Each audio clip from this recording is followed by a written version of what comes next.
Bonjour, alors aujourd'hui on va s'intéresser à deux indicateurs principaux en bourse, hein, c'est l'AMACD et le RSI. Donc on va voir un peu à quoi servent ces indicateurs, comment ils ont été créés et comment on peut s'en servir pour détecter des tendances à venir sur les actions et voir peut-être des entrées plutôt court terme qui nous indiquent un changement de tendance et une dynamique qui va devenir haussière ou à l'inverse une dynamique qui va être plutôt baissière sur le cours. Alors, ces deux indicateurs, hein, MACD et RSI, ils sont calculés, ils ont été créés à partir des moyennes mobiles. Les moyennes mobiles, qu'est-ce que c'est? C'est tout simplement la valeur, hein, du cours qui est calculée sur les dernières périodes. Par exemple, on va prendre un exemple. Ici, on a moi je les ai toujours sur mes graphes, c'est les petits pointillés qu'on voit ici, par exemple en rose, en bleu, en orange, en jaune et en turquoise. Donc c'est les moyennes mobiles les plus utilisées, à savoir 200 périodes, 150, 150 et 20. Et donc ça calcule le cours de l'action à sa clôture sur les 200 derniers jours pour la MM200 par exemple. Pour la MM20, donc la moyenne mobile à 20 jours, ça va être le calcul du cours de clôture de la valeur sur les 20 dernières séances. Là, parce qu'on est en journalier, donc sur les 20 derniers jours, mais on a exactement la même chose. Si on se met en hebdomadaire, c'est pareil, sauf qu'au lieu d'être des jours, c'est des semaines. Donc là, la MM200, la moyenne mobile 200, qui est ici en rose, ça va calculer le cours de clôture de la valeur sur les 200 dernières semaines. Donc, et si on revient en journalier, bah c'est forcément le cours de clôture de la valeur des 200 derniers jours. Et si on regarde la turquoise, c'est le cours de clôture de la valeur des 20 derniers jours. Donc c'est une valeur beaucoup plus volatile et beaucoup plus dynamique que celle qui est en rose par exemple. Alors pourquoi c'est intéressant? Parce qu'il y a eu des calculs qui ont été faits, notamment hein, par un analyste, et qui nous donne un peu des nouveaux signaux d'entrée. MACD, qu'est-ce que ça veut dire? Ça veut dire Moving Average, convergence, divergence. On pourrait traduire ça par convergence et divergence des moyennes mobiles. Ça nous permet de faire quoi? C'est la différence entre deux moyennes mobiles, une moyenne mobile exponentielle long terme et une moyenne mobile exponentielle court terme. Les périodes, c'est quoi? C'est 26 et 12 périodes. À partir de ça, on crée une ligne sur le tracé hein, qu'on a ici. C'est la ligne rouge normalement. Et ensuite, on va rajouter à cela une autre ligne faite à partir d'une moyenne mobile à 9 périodes. C'est pour ça qu'on a souvent hein, ce chiffre-là sur la MACD où on a 12, 26, 9 parce que c'est le nombre de périodes utilisées pour tracer ces lignes. C'est un peu technique, mais c'est pas le plus important. Le plus important, c'est quoi? C'est de voir notamment les croisements de lignes, c'est-à-dire les signaux où la ligne bleue, par exemple, va croiser la ligne rouge à la hausse ou à la baisse. Et c'est ça qui va nous donner une indication d'un changement de tendance du cours.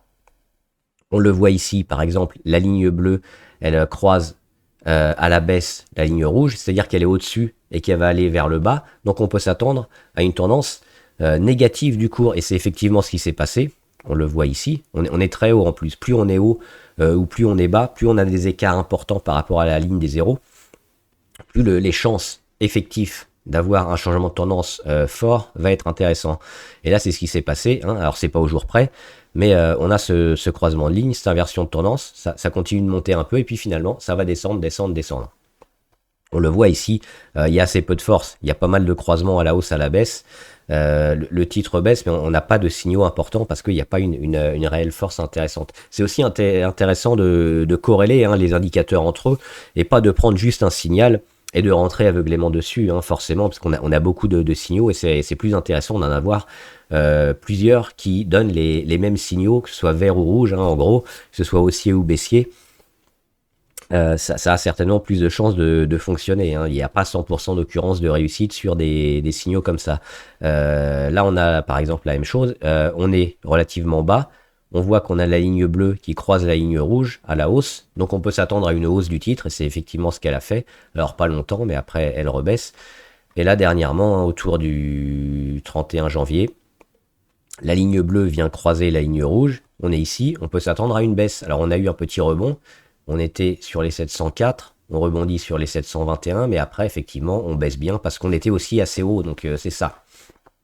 La MACD, ça permet de voir des changements de tendance sur des croisements de lignes qui vont nous annoncer un cours à la hausse ou à la baisse. Et effectivement, plus on est haut et bas, plus on a des chances d'avoir effectivement ces tendances dynamiques qui vont se mettre en place. Et là, on voit qu'on est relativement bas, que la ligne bleue, elle est toujours en dessous de la ligne rouge. Donc si on a un croisement à la hausse, sur ce graphique-là, notamment LVMH, on pourra s'attendre à avoir peut-être un signal d'entrée qui nous indique maintenant il faut rentrer sur LVMH parce que le cours devrait progresser vers le haut bientôt. Donc on surveille éventuellement ça, ce qui peut se produire la semaine prochaine parce que là on est relativement bien placé.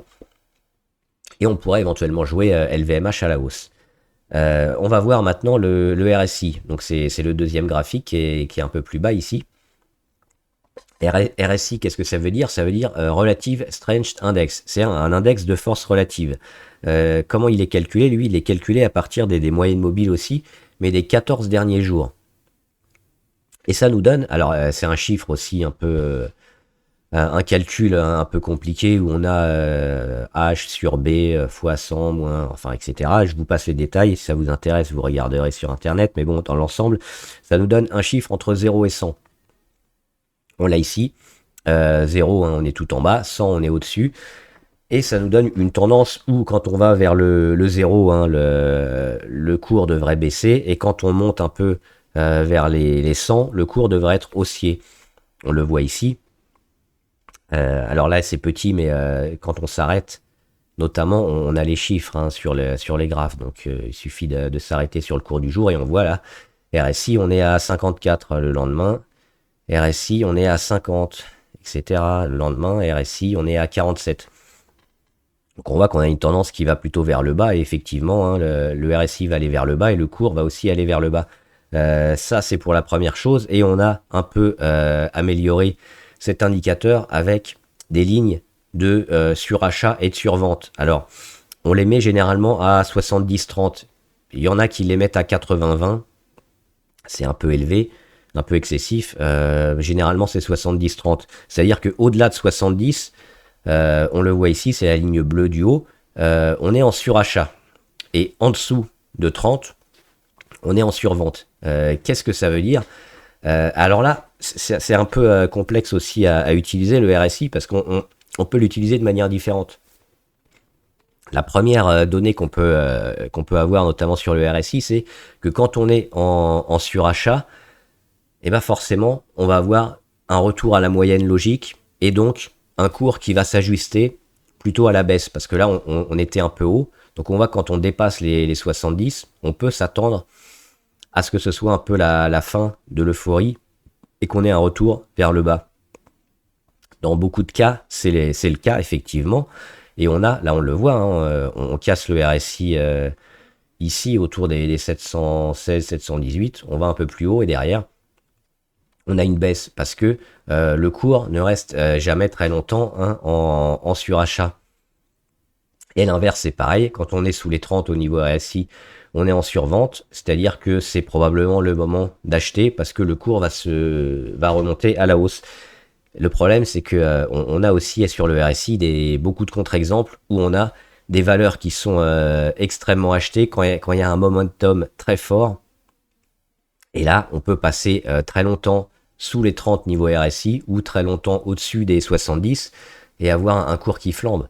On va le regarder par exemple sur une valeur comme Nvidia.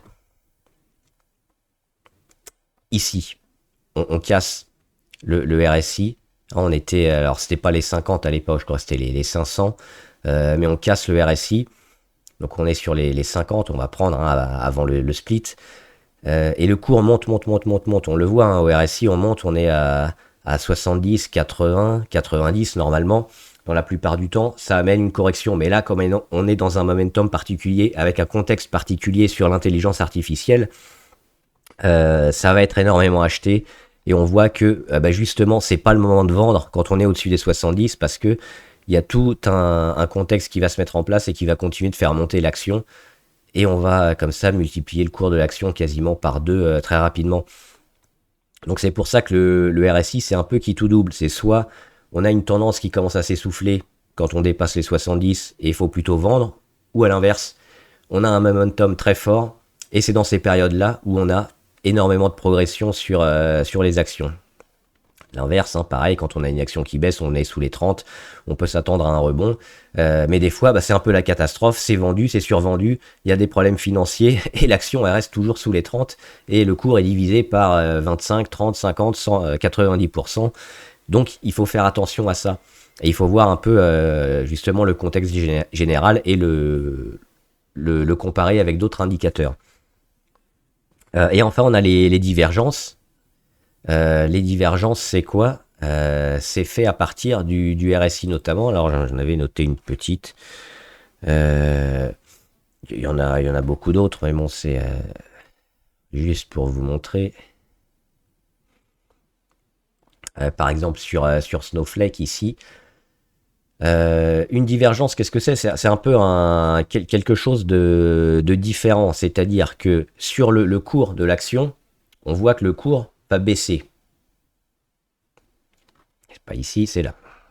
Le cours ici de l'action baisse. Parce qu'on passe ici de 176 $, on va baisser 150, etc. vers les 147. Donc le cours baisse. Normalement, quand le cours baisse, le RSI doit baisser. Quand le cours monte, le RSI doit monter. Et là, on voit qu'il y a une différence. C'est-à-dire que le cours baisse et on regarde le RSI. On est ici sur les 28. Après, on va continuer de monter. On va mettre un peu de temps, mais ici, on monte sur les 31, etc. 30, 33, 42. Donc, on voit ici le RSI qui était sous les 30, qui dépasse et qui est en train de monter. Et le cours qui fait l'inverse. Ou le RSI fait l'inverse, comme vous voulez, mais il y a effectivement une divergence.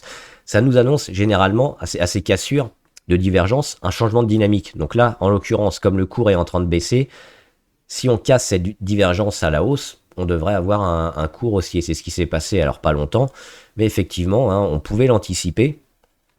C'est-à-dire qu'on pouvait se placer, quand on voit ce genre de choses, pour anticiper un changement de tendance. Et à l'inverse, si vous avez un cours qui monte et un RSI qui descend, vous pouvez vous attendre à ce que le cours baisse assez fortement prochainement. Donc ça peut être des indicateurs aussi intéressants, mais pas à prendre avec évidemment 100% de réussite. C'est aussi à comparer avec les autres indicateurs, avec un contexte global. Et tous ces signaux, quelque part, nous donnent une partie de l'image de l'action.